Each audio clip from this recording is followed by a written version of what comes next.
ಬಂಧುಗಳೇ, 2014ರ ಚುನಾವಣೆಯ ಫಲಿತಾಂಶದ ನಂತರ ಭಾರತ ದೇಶದ ಜನತೆಗೆ ಕರಾಳ ದಿನಗಳ ಸರಮಾಲೆಯನ್ನ ಪೋಣಿಸುವಂತಹ ಒಂದು ದಾರವಾಗಿ ಬಿಜೆಪಿ ಈ ದೇಶದಲ್ಲಿ ತನ್ನ 5 ವರ್ಷಗಳ ಆಡಳಿತವನ್ನ ಮುಗಿಸಿದಂತಹ ಈ ಒಂದು ಕರಾಳ ನೆನಪುಗಳ ಆ ಒಂದು ಅಧ್ಯಾಯಕ್ಕೆ ಒಂದು ಅಂತಿಮ ಮೊಳೆಯನ್ನ ನಾವು ಹಾಕಬೇಕಾಗಿದೆ.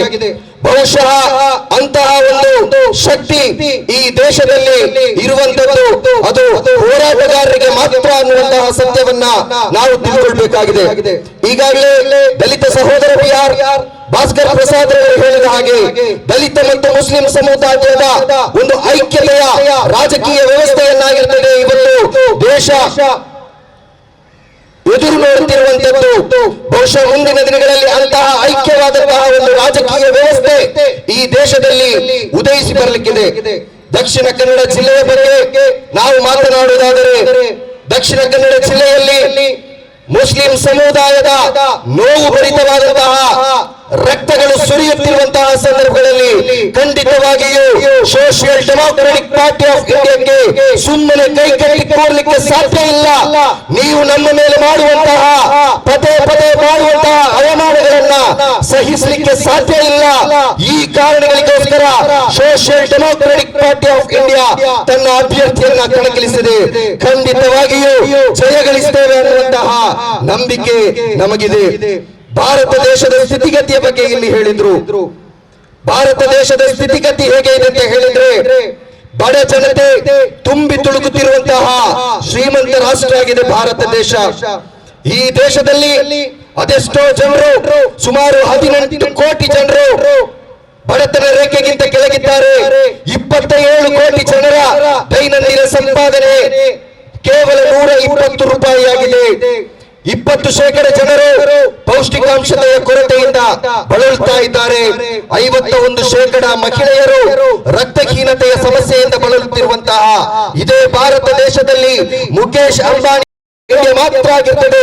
ಈ ನಕಲಿ ಜಾತ್ಯತೀತರಿಂದ ಸಾಧ್ಯ ಇಲ್ಲ. ಕಳೆದ 60 ವರ್ಷಗಳ ರಾಜಕೀಯ ಇತಿಹಾಸದಲ್ಲಿ ಈ ಜಿಲ್ಲೆಯ ಸ್ಥಿತಿಗತಿಯನ್ನು ನಾವು ಕಂಡಿದ್ದೇವೆ.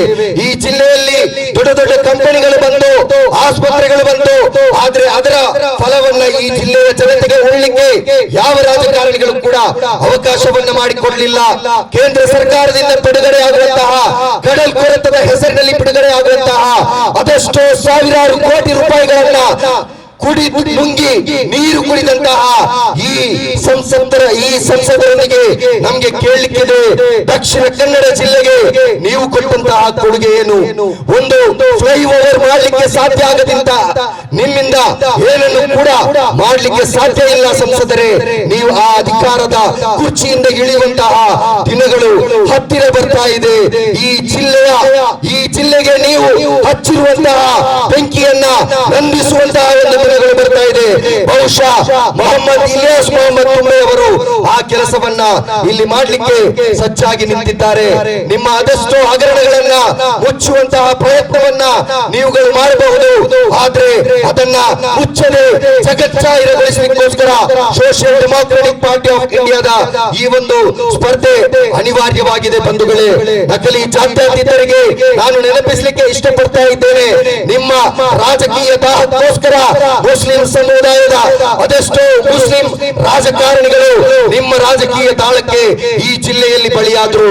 ಬಹುಶಃ ನಕಲಿ ಜಾತ್ಯತೀತರಾದಂತಹ ಕಾಂಗ್ರೆಸ್ ಪಕ್ಷ ಅವರನ್ನ ಮರೆತಿರಬಹುದು, ನಾವು ಮರೆಯುವುದಿಲ್ಲ.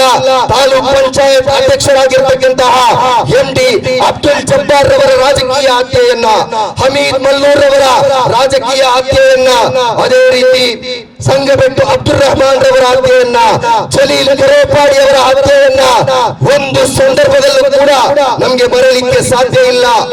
RSS ನ ಆ ಒಂದು ದಾಳಿಗೆ ತುತ್ತಾಗಿ ಶಹೀದಾದಂತಹ ಮುಸ್ತಫಾ ಕಾವೂರ್, ಇಕ್ಬಾಲ್ ಬಂಟ್ವಾಳ ಅಶ್ರಫ್ ಕಲಾಯ್ ಇವರ ರಕ್ತದ ಆ ಒಂದು ತ್ಯಾಗ ಬಲಿದಾನ ಏನಿದೆ ಅದನ್ನ ಎತ್ತಿ ಹಿಡಿಯಲಿಕ್ಕೋಸ್ಕರ ಆಗಿರ್ತದೆ ಸೋಷಿಯಲ್ ಡೆಮೋಕ್ರೆಟಿಕ್ ಪಾರ್ಟಿ ಆಫ್ ಇಂಡಿಯಾದ ಈ ಸ್ಪರ್ಧೆ. ಈ ಎಲ್ಲ ಮುಸ್ಲಿಂ ಯುವ ನಾಯಕರ ಆ ಒಂದು ರಕ್ತ ಬಲಿದಾನವನ್ನ ವ್ಯರ್ಥ ಆಗ್ಲಿಕ್ಕೆ social democratic party of India ಖಂಡಿತವಾಗಿಯೂ ಬಿಡುವುದಿಲ್ಲ. ಸಬಲೀಕೃತಗೊಂಡಂತಹ ಒಂದು ಸಮಾಜವನ್ನ, ಒಂದು ಸಮುದಾಯವನ್ನ, ಒಂದು ರಾಜಕೀಯ ವ್ಯವಸ್ಥೆಯನ್ನ ಈ ಜಿಲ್ಲೆಯಲ್ಲಿ ಗಟ್ಟಿ ಬೆಳೆಸಲಿಕ್ಕಿದ್ದೇವೆ. ಅದರ ಒಂದು ಆರಂಭದ ಮೆಟ್ಟಿಲಾಗಿರ್ತದೆ ಇವತ್ತು ನಮ್ಮ ಸ್ಪರ್ಧೆ. ಬಹಳಷ್ಟು ಜನರು ಹೇಳ್ತಾ ಇರಬಹುದು ನಿಮ್ಮ ನಾಮಿನೇಷನ್ ವಾಪಸ್ ಆತಿ ಯಾವಾಗ ಅಂತ ಹೇಳಿ. ಬಹಳಷ್ಟು ಜನರು ಇವತ್ತು ಪ್ರಶ್ನೆಯನ್ನ ಮಾಡ್ತಾ ಇದ್ದಾರೆ. ಇದೇ ಸಭೆಯಲ್ಲಿ ನಾಮಪತ್ರ ಹಿಂತೆಗೆತೆಯ ಆ ಒಂದು ದಿನಾಂಕವನ್ನು ಕೂಡ ಘೋಷಣೆ ಮಾಡಲಿಕ್ಕಿದ್ದ ನೀವು ವ್ಯಂಗ್ಯ ಮಾಡಿದ್ದೀರಿ. ನಿಮ್ಮ ವ್ಯಂಗ್ಯಕ್ಕೆ ನೀವೇ ಉತ್ತರವಾಗಿರಬೇಕು. ಸೋಷಿಯಲ್ ಡೆಮೋಕ್ರೆಟಿಕ್ ಪಾರ್ಟಿ ಆಫ್ ಇಂಡಿಯಾದ ಈ ಸ್ಪರ್ಧೆಯಿಂದ ಯಾವುದೇ ಕಾರಣಕ್ಕೂ ಕೂಡ ಹಿಂದೆ ಸರಿಯುವಂತಹ ಪ್ರಶ್ನೆನೇ ಇಲ್ಲ. ಯಾಕೆಂತ ಹೇಳಿದ್ರೆ ನೋವು ಭರಿತವಾದಂತಹ ಒಂದು ಸಮುದಾಯದ ಪರವಾಗಿ ಸಂಸತ್ ಭವನದಲ್ಲಿ ಧ್ವನಿ ಎತ್ತಲಿಕ್ಕಿರುವಂತಹ ಒಂದು ಆಶಾ ಕಿರಣವಾಗಿ ಇಲಿಯಾಸ್ ಮೊಹಮ್ಮದ್ ತುಂಬೆ ಅವರನ್ನ ನಾವುಗಳು ಕಲಿಸಿಕೊಡ್ಬೇಕಾಗಿದೆ ಬಂಧುಗಳೇ. ಇವರ ನಕಲಿ ಜಾತ್ಯತೀತ ಇತ್ತೀಚೆಗೆ ನಡೆದಂತಹ ರಾಜ್ಯ ಬಜೆಟ್ ನಲ್ಲಿ 1,000 ಕೋಟಿ ಬಜೆಟ್ ಅನ್ನ ಮುಸ್ಲಿಂ ಸಮುದಾಯದಿಂದ ಕಡಿತಗೊಳಿಸಲಾಯಿತು ಬಂಧುಗಳೇ. ಇಲ್ಲಿ ರಾಮ ಮಂದಿರ ನಿರ್ಮಾಣಕ್ಕೆ ಇದೇ ಜಾತ್ಯತೀತರು ಪ್ರೋತ್ಸಾಹವನ್ನ ನೀಡ್ತಾರೆ. ಈ ಬಿಜೆಪಿಯ 5 ವರ್ಷದ ಕರಾಳ ರಾಜಕೀಯ ಅಧ್ಯಾಯದಲ್ಲಿ ಕಾಂಗ್ರೆಸ್ ಪಕ್ಷ ಏನನ್ನು ಕೂಡ ಮಾಡಲಿಲ್ಲ. ಆ ಸರಿಯಾದ ಸಮಯಕ್ಕೆ social democratic party of India ಆಗಿರ್ತದೆ ಹೋರಾಟವನ್ನ ಮಾಡಿರುವಂತದ್ದು.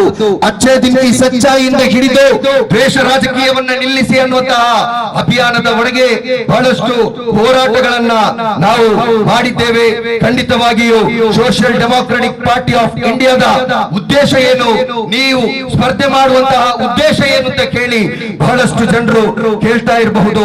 ನಮ್ಮ ಉದ್ದೇಶ ಒಂದೇ, community should be to obtain ಇನ್ಸಾಫ್ ನಾಟ್ ಇಮ್ದಾದ್. ನಮ್ಮ ಸಮುದಾಯಕ್ಕೆ ನಾವು ನ್ಯಾಯವನ್ನ ನಿರೀಕ್ಷಿಸ್ತಾ ಇದ್ದೇವೆ, ಪರಿಹಾರಗಳನ್ನಲ್ಲ.